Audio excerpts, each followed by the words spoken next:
In this video, you will learn what are various ways to troubleshoot your Netgear range extender device, a C750, in case you are unable to connect to your Apple device or face an error, or maybe a weak signal.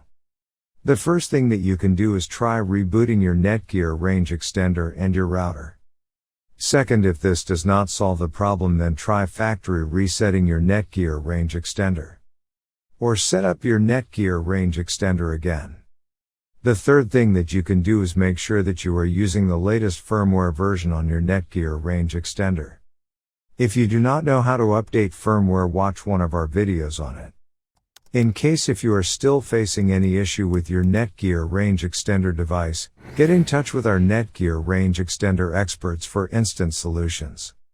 Thanks for watching our video, and do not forget to like, share and comment on the video, so that you never miss any video from our channel.